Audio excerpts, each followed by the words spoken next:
So in our previous video, we have seen how to make network request. Now what we are going to do, we are going to take a look at some different approach that we can take to fetch data. So here we are using all these properties like onload, onload start, onload end, onload progress, and sometimes when something goes wrong, we use on error. So this is not the only way to fetch data using XHR. You can also use the property that we used to use earlier, that is add event listener, to do the same thing. So here we are creating the instance of the object, and after that we are saying go ahead, open this URL, and we are also sending get request for this. Now here what we can do, we can just say xhr dot add event listener. I'm listening for the event of load. So load is a type of event, and whenever that event is fired, all you need to do is call this function. And when you're calling this function, I will get access to the response by using xhr.response in the same way that we were getting data earlier. So we'll put the data here by saying user data is coming from xhr.response, and we are going to do json.parse on it.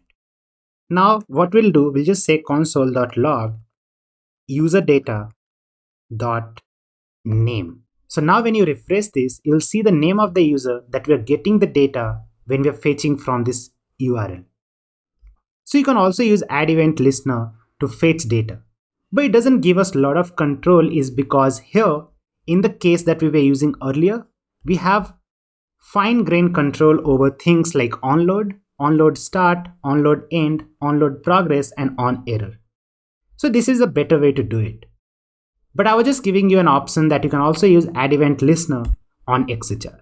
So now when you refresh it, you have things in console like data loading started, you get your message, and at last you're seeing data loading ended. Now what we are going to do, we are going to create UI based on this data that we are getting. So for that, first we need to create the HTML for that. So we'll open our HTML file. So we'll go ahead and open our HTML file. And here we are going to create the UI in the start. So we'll create a div, and here for each user, what are the information you are getting? So you're getting access to their avatar URL.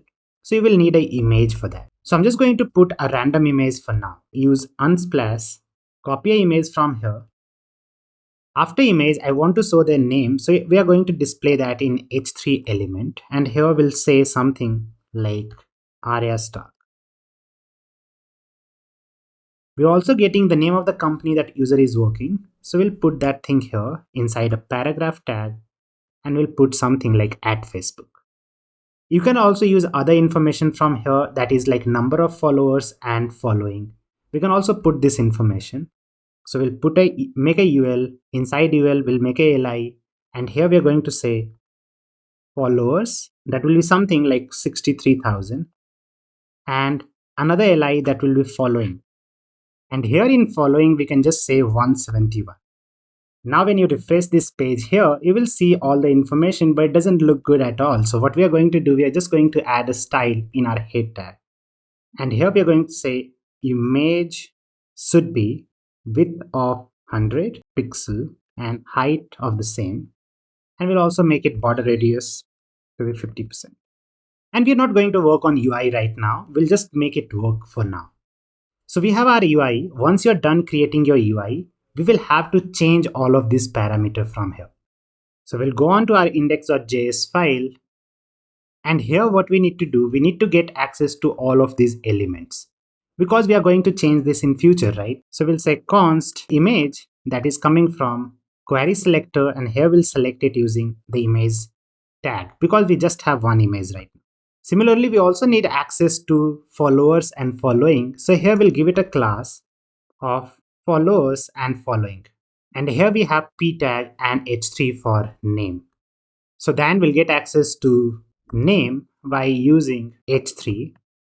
We'll have access to paragraph, that is coming from paragraph. And this paragraph is working at. And at last, we'll also get access to following and followers. So in this way, we got access to all the elements that we are going to change.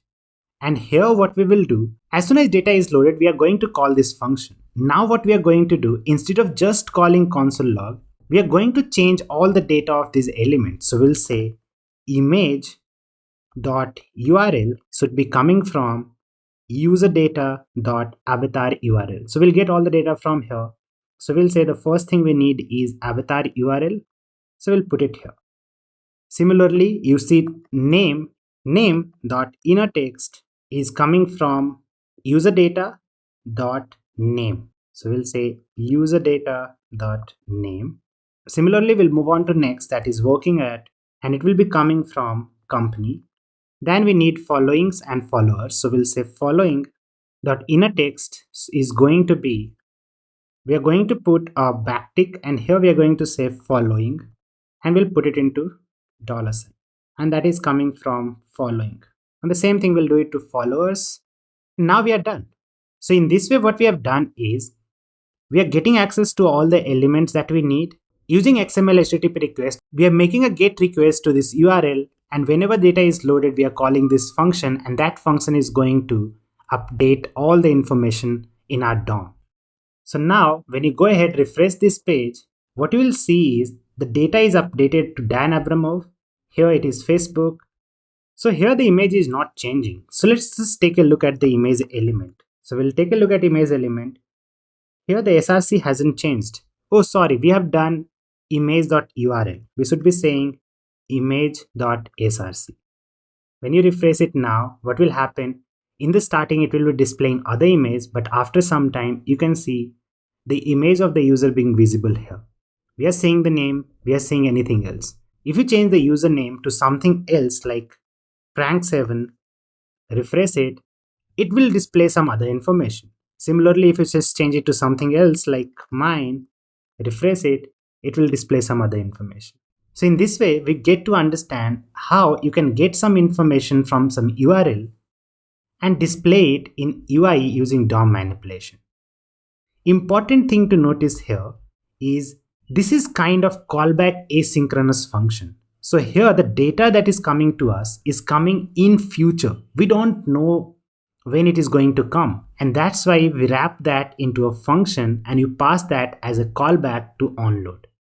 And only when data is loaded, this onload function will be called, and that function at that point of time, because data is loaded, you will get access to xhr.response, and only in that way you can do it like this. So make sure that all this code that you want to do it in future will be coming inside this callback function.